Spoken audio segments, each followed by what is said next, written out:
Good evening. Oh, there you are. It is February the 3rd. This is Wednesday night Bible study, and we are studying the book of Matthew, Matthew chapter 24. Jesus has gone his second time into the temple, and we don't talk about the first time that much, but it's mentioned in the book of John. At the beginning of Jesus' ministry, he goes to the temple because that's part of the Levitical law. If you're going to condemn a building, you have to go twice. You go the first time, and the second time you go in, if it's still full of corruption and disease, you take it apart stone by stone.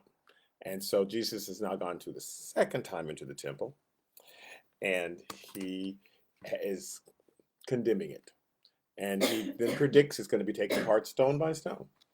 And Jesus is the one that came up with that law. And so he has the right to fulfill it. That's what he's doing. I come not to abolish the law, but to fulfill it. So he's pronounced his verdict on the temple, and then he leaves it. He goes to the Mount of Olives. He goes to the east. Same thing he did the first time the temple was being destroyed. The Spirit of God lifted up from the temple and went to the east and sat in the Mount of Olives. And so Jesus gets up, goes to the east. He sits in the Mount of Olives and is talking about the second time the temple is to be destroyed. So let's just read chapter 24, verse 1. It says, Then Jesus went out and he departed from the temple, and his disciples came to show him the buildings of the temple and said, Do you not see all these things? Yes, surely I say to you, do not see all these things. Right. And so surely I say to you, not one stone shall be left here upon another that shall not be thrown down. Okay. Now, as he sat in the Mount of Olives, the disciples came to him privately, saying, Three questions. When will these things be? What will be the sign of your coming and of the end of the age? They are expecting Jesus to come in, the Messiah to come in glory. They're expecting the Messiah to come and destroy the enemies of Jerusalem and all of that. So they're thinking, oh, this is going to be good. Okay, he's coming and he's going to deliver Israel. That's one way they were interpreting the Old Testament prophecies. That's all they had was the Old Testament. So the prophecies had been in Isaiah chapter 61, the Spirit of the Lord is upon me because he's anointed me to preach to the poor, to deliver the brokenhearted, etc., and to proclaim the year of the Lord's favor and the day of God's vengeance. The year and the day, a year and a day are two different things. So he says, I'm extending my favor, my grace. I'm extending that, but there is a day of judgment coming. And so if you take a class in school, you're in it for a year. There is a day of judgment coming. There's a final exam that's coming. And all those who've been paying attention and all those who were not asleep when the bridegroom came, and all those prophecies were about Jerusalem. All those parables that Jesus came about, the thief in the night and all those, we will go over all those. They're all about what was about to happen to Jerusalem. And are you going to be ready when it happens? Are you going to be aware? Are you going to be able to go in with the bridegroom into are you going to be left on the outside, right? So you've got a year in any class you take, unless it's a semester class. You've got a year, but then the day of judgment is coming. So Jesus said, now is this fulfilled in your ears, this whole year at the beginning of his ministry. And at the end of the ministry, he says, now is the time for vengeance. So Jesus answered them. I'm answering your three questions. When is it going to happen? What will be the sign of my coming to execute vengeance? And of the end of the age. The old King James translated this world, but it's better translated of this age. So they're not asking, they're not asking when's going to be the end of the earth, just this particular age we're in, because we know that when the Messiah comes, we're going to get a new heart and a new spirit upon us. And so there's a new age coming that we've heard about in Jeremiah. When is that coming? Okay. So Jesus is going to answer their questions, and he said to them, Take heed that no one deceive you, for many will come in my name, saying, I am the Christ, and will deceive many. We think this is about our day. But this is, if we knew more about the period between AD 30 and AD 70, when the temple was destroyed, we'd go, oh, clearly he was talking about their day. Um, there are several historians, one of them being Josephus. Josephus wrote a book called The War of the Jews. He wrote it in 110 AD. 110 AD. When he was an older guy, when he was quite young, he witnessed everything that happened in 70 AD. Later, toward the end of his life, he wrote it all down. And he talks about all the different false Christs. Eusebius in the 3rd century is a Roman priest, a Catholic priest, who writes about all the false Christs and messiahs were coming. And several historians do. I'm going to read from one of them. Because Jesus says, "For many will come in my name, saying, I am the Christ, and will deceive many." And here's the setting for this. After Jesus was crucified in 30 AD, the Romans began to clamp down on the Jews and excise more taxes, and it was just the bondage on them became worse and worse and worse, and which is why so many people were expecting Jesus to take care of the Romans. Now, ironically, he did take care of the Romans eventually, but not in the time period that they wanted him to. When God sent Babylon to judge the Jews back in 700 BC, and then he judged Babylon. He sent the Medes and the Persians to dominate the Jews, and then he judged them. He sent the Egyptians, then he judged. So God's going to send the Romans to judge the Jews. Again, these are the covenant breakers, not the covenant keepers. So when I talk about the Jews, there were many Jews who were covenant keepers, but there were Jews that were covenant breakers. So he's judging the covenant breakers, and so the Romans come, and then eventually God takes care of the Roman Empire. So this is the time period, though, when the Romans were getting their grip on the Jewish nation was getting tighter and tighter and tighter.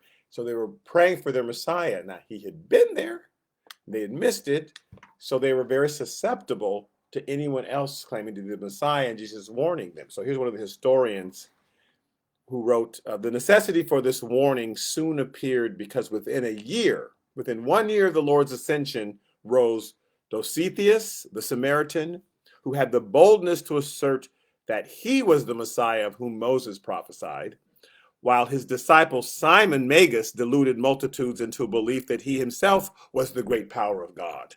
And about 3 years afterwards, another Samaritan impostor appeared and declared that he would show the people the sacred utensils said to have been deposited by Moses in Mount Gerizim. This is the Ark, like Raiders of the Lost Ark. They're still looking for the lost Ark because Moses hid that somewhere, right? So he's saying, I know where the utensils, the Ark is covered. So that the Indiana Jones movie was just a repeat of what had already been done.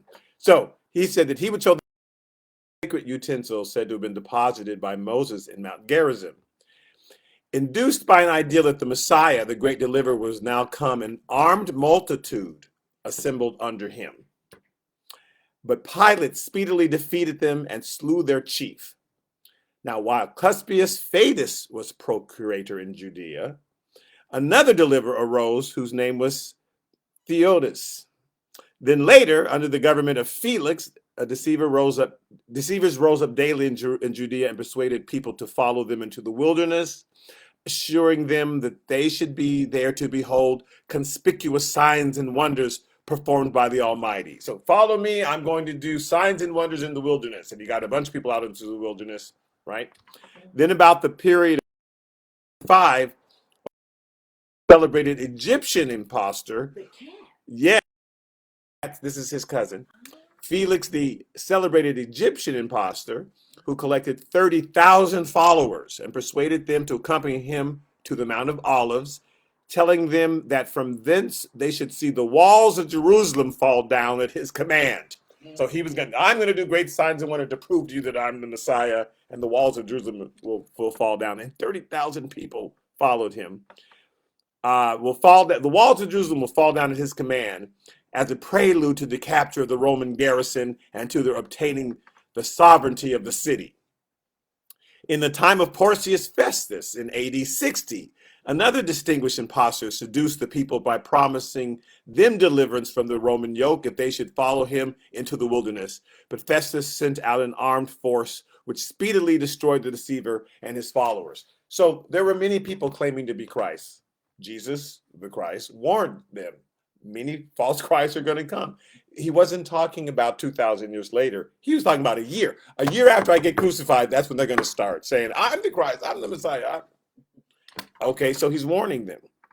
So he said, so not only will you hear about false Christ, but you'll hear about wars and rumors of wars. And see that you are not troubled, for all these things must come to pass, but the end is not yet.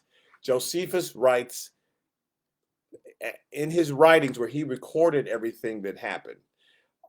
This Jewish historian who witnessed all of this. He was a little boy when it started, and he saw the fall of the temple, and then in 40 years later, at the end of life, he recorded it all.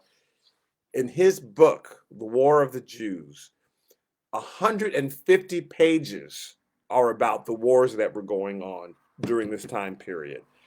And so I'm not going to read all the different wars, but 150 historical pages. Wars were going on all over the place. And this is while Paul and the disciples are going out preaching in various cities and stuff. There's wars going on everywhere, okay? And in fact, he wrote the extent of the slaughter had no parallel in previous history. So all the wars, all the things that Jews had previously been through was nothing compared to what they went through between AD 30 and AD 70. Okay, writing in about 110 AD, Josephus recorded in great detail Jewish history. Herod and his successors could not wipe out all resistance to Hellenism among the Jews. So here's what's going on inside of Jerusalem. Inside. So all these wars are going on. All these imposters are showing up, these false messiahs, and leading people out of Jerusalem into the wilderness, into the desert, into the mountains, hoping to see all of these great miracles. I'm the Messiah. And again, they're being oppressed by Nero and all these Roman emperors. So inside of Jerusalem, there are these arguments going on, political arguments, all this division. Even though Jesus was praying that they would be one, there were 4 different factions divided up 4 different ways, and they're fighting. Okay, so there was the Herodians.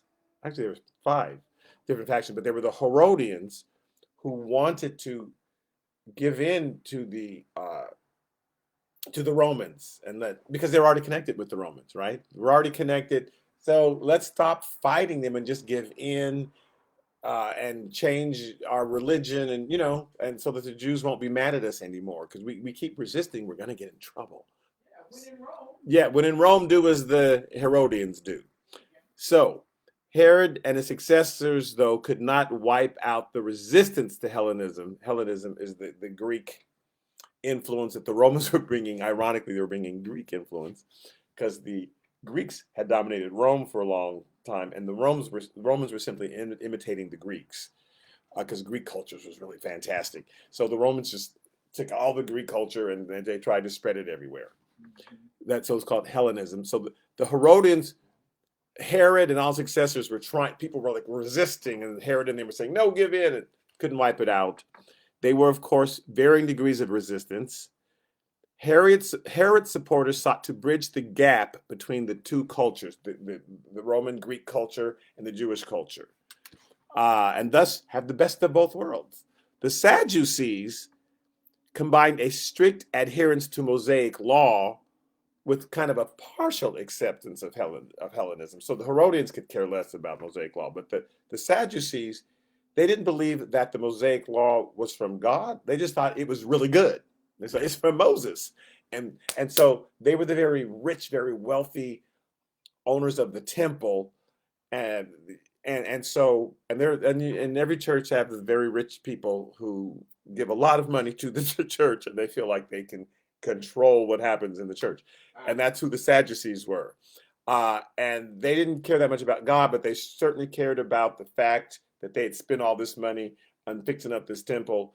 And so they said, we can give in to the Romans a little bit, but protect all the law and everything that happens in the temple, because the Mosaic law was mostly about what happened in the temple. Okay, the Pharisees were sterner opponents of any sort of foreign culture. Like the Pharisees, like, no, we've got our Jewish culture. We don't want the Romans to come in here, even though they're surrounding us. We don't want this Roman culture. But they were a little more flexible about following the Mosaic law. The Pharisees were saying, well, you can tithe a little bit of this and you can do, they would come up with their own laws, right? And their own traditions that had been passed down. And if their tradition contradicted the Bible, they went with their tradition every time. That happens in some churches. They're carried down, well-meaning traditions, but the traditions, people don't remember what the Bible said about it, but they can tell you, well, in our church, we always do it this way. But does the Bible say to do it that way? I don't know. I haven't read the Bible. But all I know is what my tradition says. So those are the Pharisees who established very strong religious tradition, clashed with the Bible. Often they did not care. But they knew that they didn't want any foreign culture bothering them. Now, there was the Essenes. The Essenes were, which is Essenes, Essenes. That's how I'm going to say it. They were praying for the Messiah to deliver them. They were the ones who, every time some new Messiah came up, he's our deliverer. Vote for him because he's going to deliver us, right? So they were swayed all the time. We're not listening to the Romans. We're not listening to anybody. We're just going to wait for a Messiah to show up. And the Zealots, though, these were the ones, and Jesus had a couple zealot disciples, and these were the ones who started killing all the Jews that did not agree with them because they were zealots. And you can't imagine that people would charge into the temple, that they would charge, but you can be so nationalistic that you start killing other people. They were very national. We are going to save the Jewish nation. And if that means killing my neighbor, and I'm going to do it. And so these were the zealots. Every country has zealots who are so wanting to protect the nation that they make enemies of the other people. So the zealots started killing the Pharisees, killing the Sadducees, which is why they were so sad, you see. They started killing the Herodians, the Essenes, anybody who didn't agree and were not as zealous as they were, dead, right? So the Zealots had the most important influence on political events. They condemned anything foreign and insisted that force was the only weapon with which to combat it. We're going to fight those Romans. So how dare you give in? Okay, so at first they were only minority. They grew powerful as Roman policy toward the Jews changed, as the Romans tightened their grip. The mad Caligula, we've heard of him, he reversed the formerly tolerant Roman policy by attempting to install his own statue in the temple. So the Romans used to let me leave the temple alone because I don't want, as long as you give the Jews their temple, they're good. And then we can just control everything else. But Caligula is like, no, I want the temple too. So he tried to put his statue in the temple, and only his timely murder saved the day. Yay! All right. After Claudius's inauguration, who came after Caligula, in the province in 44 AD, conditions worsened under a series of greedy and incompetent procurators, governors, right? And in 66 AD, revolt broke out. So in 66, 67 AD, around there, that's when, 66 and a half AD, that's when the Jews said, we're not going to take it anymore. The Zealots had won and convinced everybody to just, with all their might, we're going to fight, right?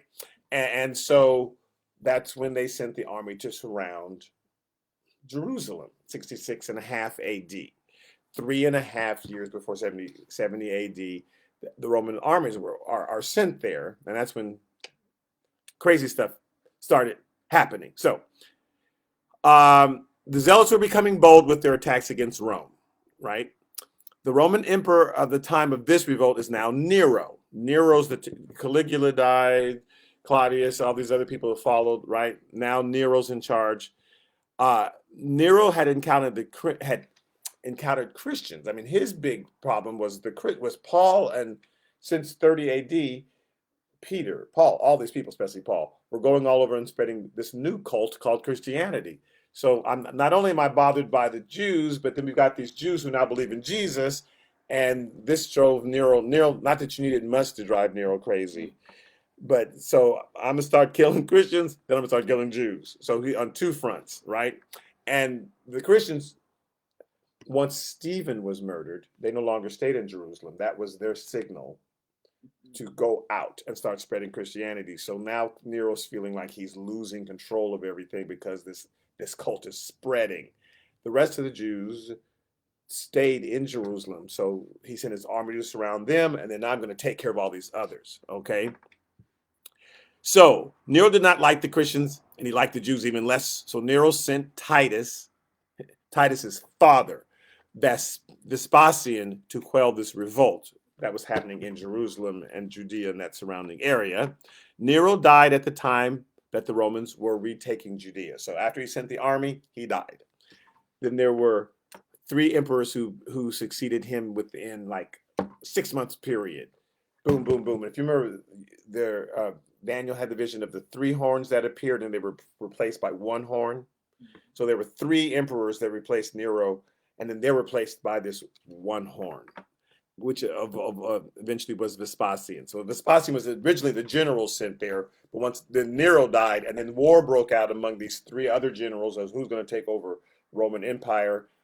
They were all murdered. Vespasian is there, and Vespasian sends his son Titus to wait them out. We're going to wait out the Jews outside this city in 66 and a half AD. Titus arrived in Judea with his father Vespasian, who was the leading general in the Roman Empire. Once he arrived in Jerusalem, he began to make his way slowly. Once he arrived in Judea, he began to make his way slowly toward Jerusalem. He conquered many rebellions. He managed to capture the northern half of Judea and forced many Jewish people to surrender without a fight. So it's like I'm eventually trying to get to Los Angeles, but I'm going to start in Northern California and slowly work my way down. You know, I'm going to Bakersfield and Fresno, and he's working his way down, and then we're going to surround Los Angeles and then eventually win. So that was the plan, right? Nero, by the way, committed suicide. So now Titus is in control. Many Jewish people fled to Jerusalem. Right, so they're coming from the north down because Jerusalem's in the very southern part. So they're coming from the north and like, oh no, the armies are coming. Let's go to Jerusalem. We'll be safe there. Of course, Jesus had said, you need to flee Jerusalem. That's not the place you want to go to. But Jerusalem will be safe, right? The Zealots and other notorious Jewish factions began to kill any Jewish person who wanted to surrender to the Romans. So a bunch of Jews flew there. Once the Roman armies are surrounding Judea, the Zealots like, well, you're here now in Jerusalem, so we're not surrendering. You have to, that's it. So they managed to take over the city. This is the Zealots. And then they fortified the area. They fought a civil war against themselves. So we're going to hear Jesus saying, here's some of the signs of when I'm finally going to come to break it all up. Brother will turn against brother.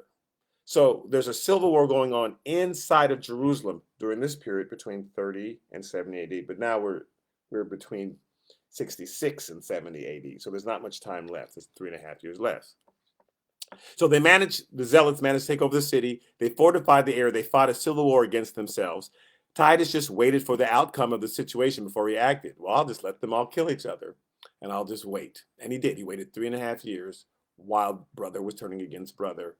Father against son, mother, the love of many will wax cold. He's not talking about our time period. He's literally talking about what's about to come up in the next 40 years. So Jesus is saying all this in 30 AD, and it all came to pass within the 4-year period. So Titus then moved his forces against Jerusalem, and the defenders who were fighting a desperate battle, the rebel Jewish factions were forcing many people to fight, even when it had made more sense just to surrender. Like, no, you're going to fight. But I have a sword in my neck. No, you don't fight. Okay. So, all right, I'll fight, but I'm not going to do that good a job. So they ended up burning the city's food supplies. Who did that? The Zealots, not the Romans, to force the people to fight on. Because so they burned all the food supplies. Only way you're going to get food is if you defeat the Romans and walk over their dead bodies and get more food. I get, and the Romans are delicious with a little barbecue sauce. And they cut off all trade and commerce into the city, so we don't want nothing to come in. And this is what they're doing to themselves, right? Many Jewish people were starving during the siege, and many were also being killed from the Roman legions when they ran out to get away from the zealots, when they ran out to get away from the other Jews. Then they'd come outside, and the Roman says, "Come on." Boom. And then, okay. So, thus, Titus lay siege for years until the city finally collapsed in 70 AD. So Titus just waited them out. And this is why Jesus is praying that they would be one, because we turn on each other. We turn on each other. This is what we do. The devil doesn't have to do anything. Christians fighting Christians. The devil doesn't have to do nothing.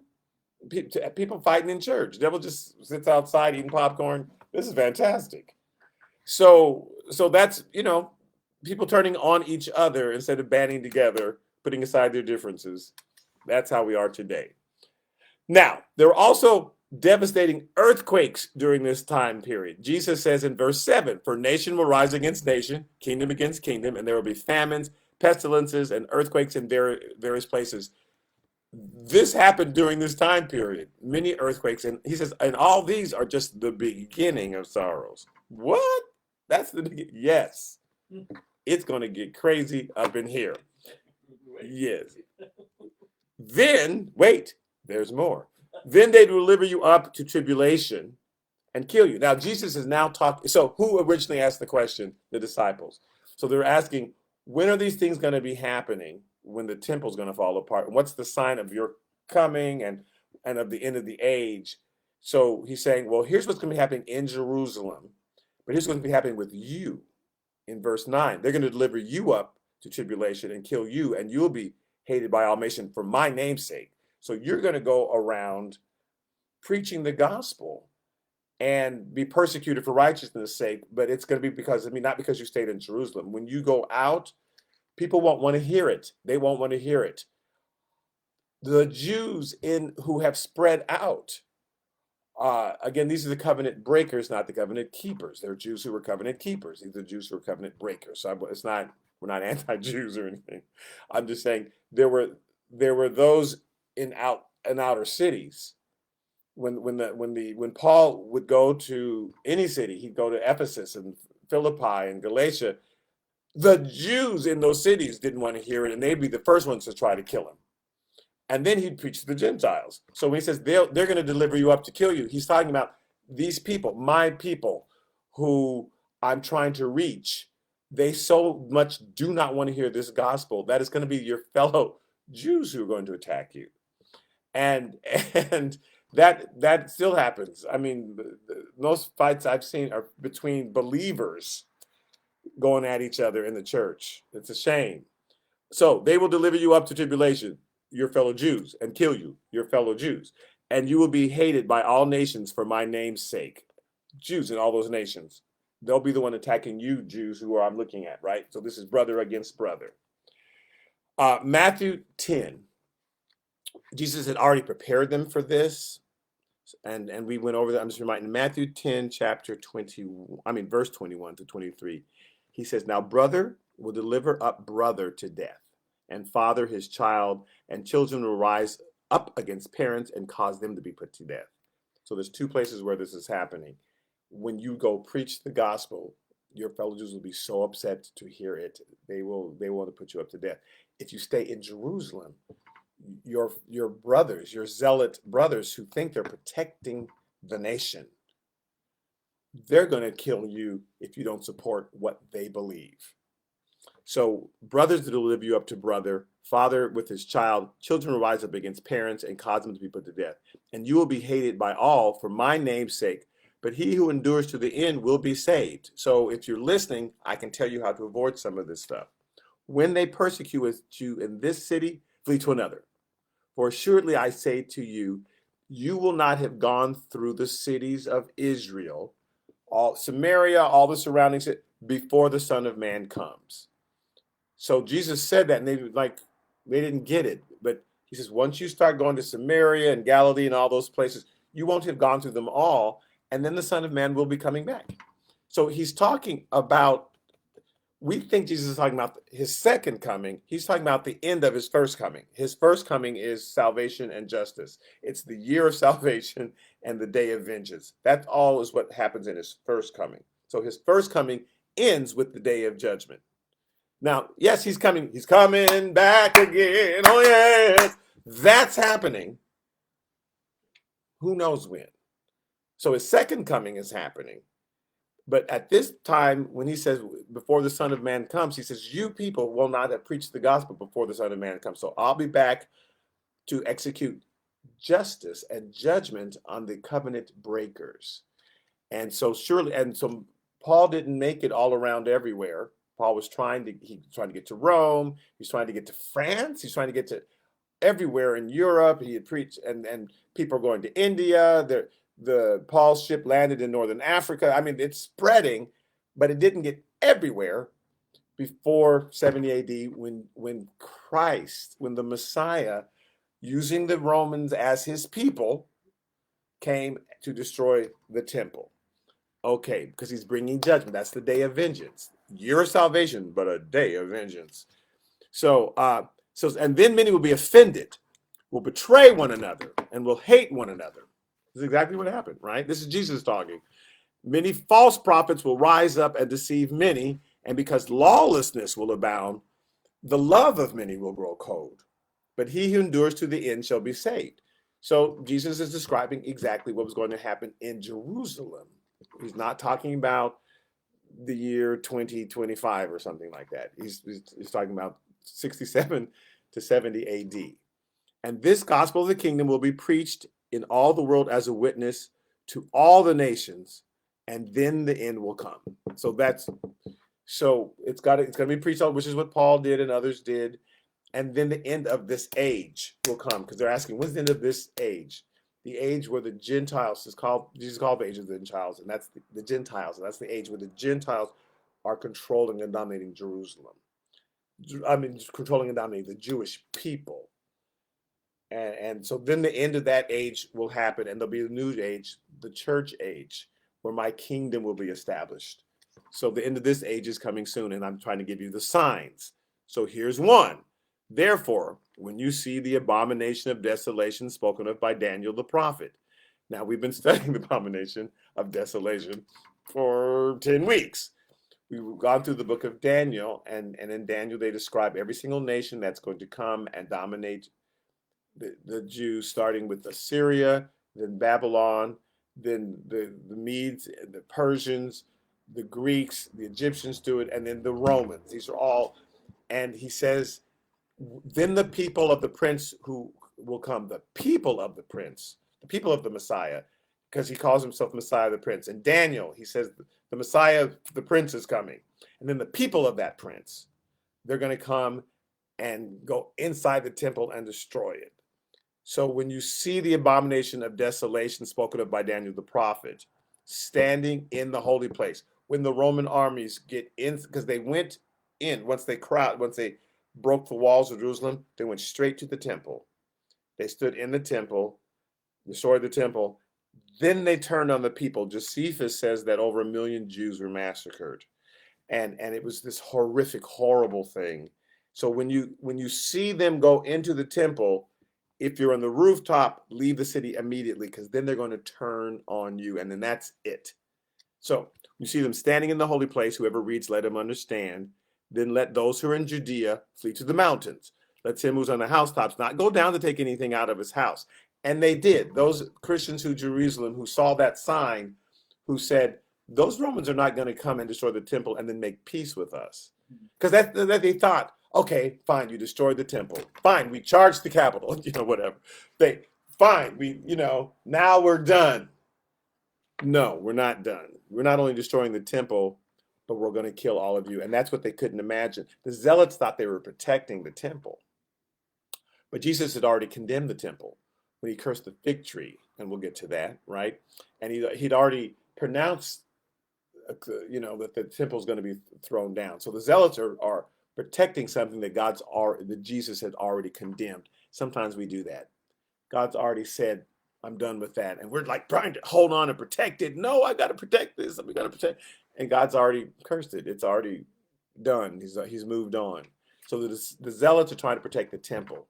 Once it was destroyed, the people thought, well, that's all that the Romans want. They just want to destroy our religion. So once they destroyed the temple, so they were shocked when the Romans then turned on them. But he says, when you see them marching to the temple, that's it. If you're on the housetop, flee. Let him who's in the field not go back don't even go get your clothes. Don't change clothes. Run. Let him who's in the field not go get his clothes, but woe to those who are pregnant and to those who are nursing babies in those days. It's going to be hard to run, but you'll have to run. And pray that your flight may not be in winter or in the Sabbath. Now, there was a bunch of Jews who left and went to a place called Pella, Pella, in the mountaintops and lived there for years. So they fled the city and went into the mountains. But the others stayed and thought, well, the Messiah will come and save us from these Romans.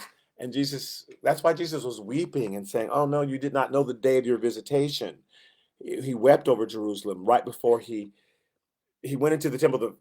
He went into the temple a couple times that last time. He looked around, came back, cursed victory, looked in the temple. He cried in between and just wept because you didn't know the day of your visitation. I already came. You're waiting for Messiah to come and rescue you. I did. And I gave you the way. And you think that it's about that temple, but it's about your body being the temple. It's about the kingdom of heaven being inside of you. It's about you have the whole wrong idea. So they stood after the temple was destroyed, waiting. Well, I know the Messiah is going to come now, not knowing that it was the Messiah who was bringing that judgment.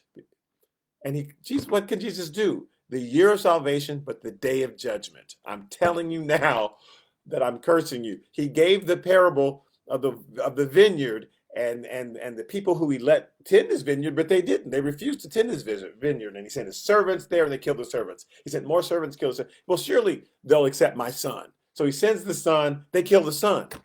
Then Jesus asked the Pharisees, so what do you expect the landowner to do? Well, you got to kick them out. Yes. Hello, ding, ding, ding. Right answer. Survey says. So you're waiting for deliverance that's not going to come. So woe to them that nurse and babies. Pray that your flight may not be in the winter and the Sabbath, for then there shall be great tribulation, which is what happened. The massacre of them. Only ones who'd been slaughtered to that point were the ones who ran outside the city, right into the arms of the Romans. But once the Romans besieged the city and went straight to the temple, then was great tribulation. That's when they turned on everyone and killed more than 1 million Jews. Horrible, terrible. For then will be great tribulation, such as has not been since the beginning of the world until this time, nor ever shall be. And I mean, they slit. Oh my Lord. Oh. So anyway, it was horrible, right? And unless those days were shortened, no flesh would be saved. But for the elect's sake, those days will be shortened. So we're going to explore, unfortunately, in great detail, everything that went on and look at these scriptures, because there's scriptures coming up that people are going to say, well, that's got to be about the second coming. Even that scriptures, that's got to be about it's all about the first coming. And so there's scriptures that we've heard for years that we think are about the rapture. We're going to explain, no, that's not the rapture. There's scriptures about the tribulation. No, that's not what Jesus was talking about. So we'll go through them. So thank you for tuning in. I could go longer, but I started late. This is my own fault. So we'll continue this next week. And if you want to pick up a copy of Josephus's The War of the Jews to read between now and then, it's harrowing reading. It's amazing reading. But it's good when we know the history of stuff because we can see the context.